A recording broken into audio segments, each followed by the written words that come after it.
A ira de Deus. A ira de Deus. Deus se ira.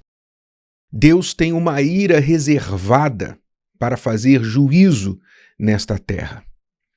E você entende um pouquinho disso, numa escala menor, todos nós entendemos essa ira de Deus, porque nós também sentimos dentro de nós uma sede de justiça, uma sede e fome de justiça, que todos nós ansiamos que seja feita neste mundo.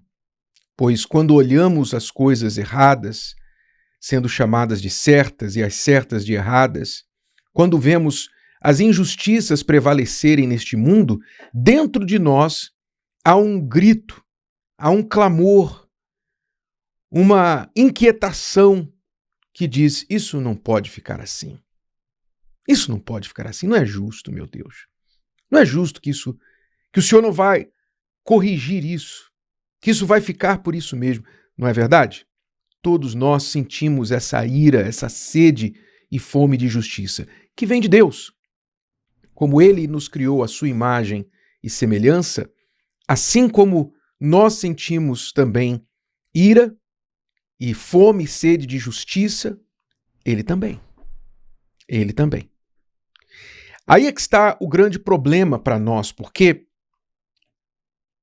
se você quer a justiça de Deus neste mundo, então você vai sofrer um pouco dela também.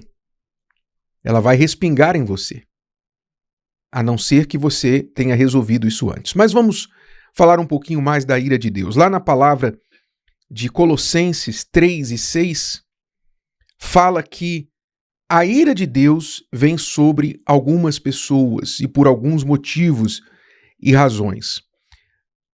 Diz assim: mortificai os vossos membros que estão sobre a terra. Mortificai os vossos membros que estão sobre a terra. Ou seja, matar as nossas vontades, desejos que são contrários a Deus e contrários a nós mesmos, contrários ao nosso próximo. Porque você sabe que nós temos vontades boas e vontades ruins. E as ruins nós temos que mortificar, matar dentro da gente. É o que ele está falando aqui. Mortificai, pois, os vossos membros que estão sobre a terra, quer dizer, o corpo. A fornicação, que é a prática sexual desenfreada, fora do casamento. A impureza, toda sujeira, tudo que é sujo, tudo que é vil, tudo que polui a mente, a boa consciência. E são inúmeras coisas que fazem isso conosco, não é? Quantas vezes você se pega, ou já se pegou, não sei se a sua consciência ainda acusa isso, porque depois de um tempo a pessoa fica com a consciência cauterizada, mas em algum momento, no início pelo menos, você fazia certas coisas e a sua consciência pesava. Isso não está certo. Por quê? Aquilo era impureza, aquilo era sujeira. Você não deveria trazer aquilo para a sua vida.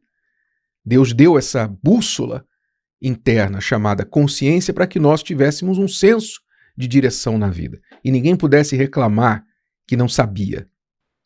A afeição desordenada,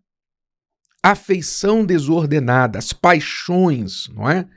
Paixões desordenadas. Nós somos propensos a paixões, afeições desordenadas. Seja por pessoas, às vezes as pessoas tomam afeição por alguém. Você vê isso ao extremo, por exemplo, na questão dos stalkers, né? Stalkers são aquelas pessoas que ficam obcecadas por outra e ficam seguindo normalmente uma celebridade, um artista, uma pessoa famosa, uma pessoa pública, ela fica seguindo, perseguindo aquela pessoa. Quer dizer, uma afeição desordenada. Você diz assim: não, mas eu não sou isso, eu não sou um stalker, eu estou falando de um extremo. Mas existem outros tipos de afeição desordenada. São pessoas que perdem o controle das suas paixões, o controle dos seus sentimentos, dos seus gostos, e passam a viver em função daquilo. Há quem faça isso em função de uma profissão, de um esporte, de um ídolo, do seu corpo, não é? Quantas pessoas tomam uma afeição desordenada pela sua própria aparência, a sua própria beleza, ficam obcecadas com o seu corpo e querem, por todas as formas, uma perfeição física.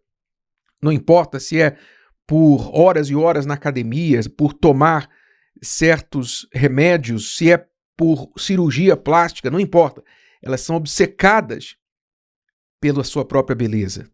E assim por diante. Então, existem afeições desordenadas para todos os gostos, por dinheiro, por fama e assim por diante. Então, afeição desordenada, impureza, fornicação, a vil concupiscência. Concupiscência é o desejo. Desejo vil. O vil quer dizer sem valor, chulo. O que é o contrário da virtude. É vil.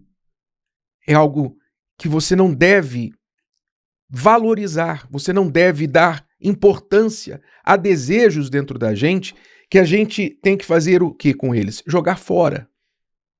Há pensamentos que vêm à nossa mente, pensamentos que vêm ao nosso coração, são vis. São coisas que, por exemplo, nós não queremos que ninguém faça conosco.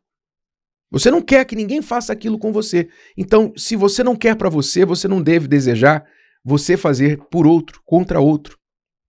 Há desejos que surgem em nós que nós precisamos jogá-los fora. Como o lixo que você tem em casa, você joga fora e põe lá na calçada para o lixeiro levar. Assim também, todos os dias, você tem que fazer essa higienização mental. Jogar fora esses desejos vis que aparecem na sua cabeça. Desejos que não cabem nem falar aqui.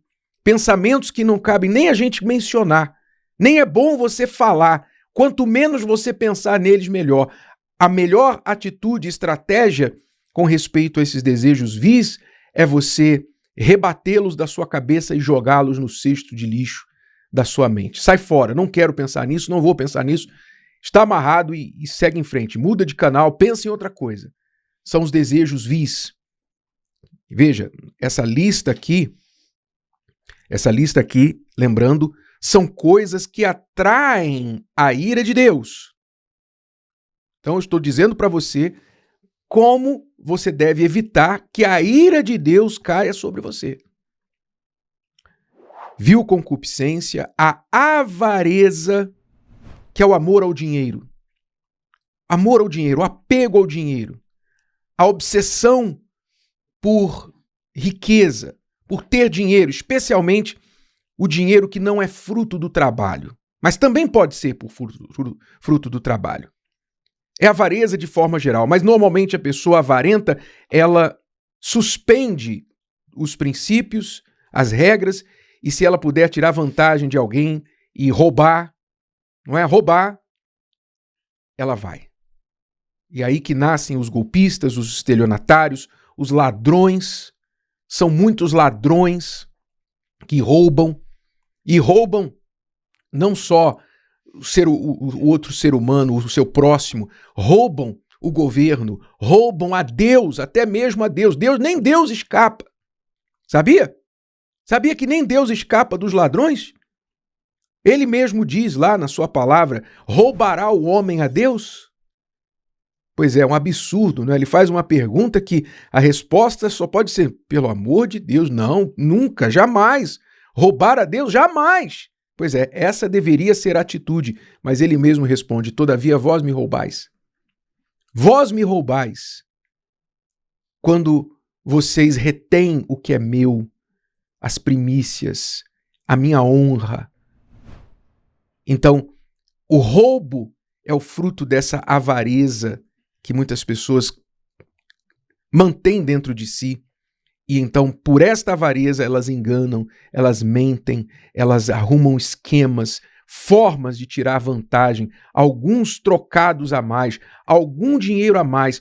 É o empresário, é o dono do negócio que diminui a qualidade dos seus produtos para ganhar um pouquinho mais, uma margem maior em cima dos seus clientes. O cliente paga lebre e leva gato, não é? Não é isso que acontece? Da mesma forma, O funcionário também está lá roubando o patrão, roubando, ficando horas no banheiro, sem trabalhar, apresenta atestado falso, enrola, rouba o cliente do patrão, aprende a fazer o trabalho na empresa, a empresa ensina o funcionário vai lá, aprende o trabalho, depois sai da empresa, rouba os clientes do patrão e vai abrir a empresa dele, não é isso? Não é isso que acontece nesse mundo? Não é a norma, o natural, e ainda se chamam de espertos? Pois é, tá aqui, a avareza, que é idolatria, ele diz. Ele chama a avareza de idolatria. Por quê? Porque o Deus dessas pessoas é Mamon. O Deus dessas pessoas é o dinheiro. Então, ele conclui aqui, pelas quais coisas vem a ira de Deus sobre os filhos da desobediência. A ira de Deus vem sobre os filhos da desobediência. Quer dizer, aqueles que não se importam com o Pai, com Deus, com nada. São descrentes, desafiam, tentam, provocam a Deus, a ira de Deus, e pagam caro. Pagam caro. Às vezes você não entende certas coisas que acontecem com certas pessoas. Você não entende, mas Deus entende. Deus entende. Aquela pessoa plantou e ela colheu a ira de Deus sobre a sua vida.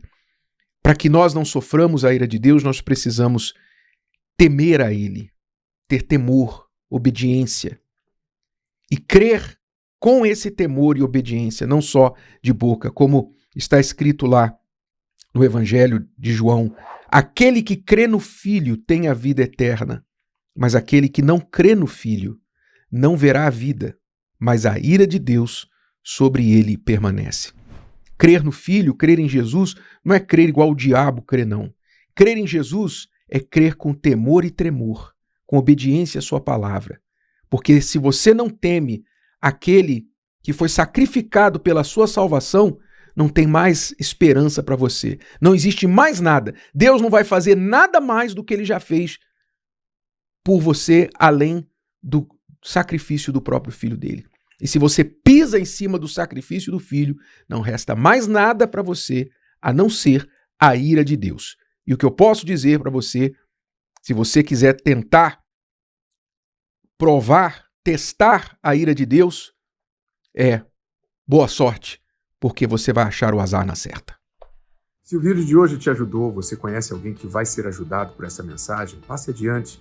E se você ainda não inscreveu aqui no canal, inscreva-se agora. Até a próxima.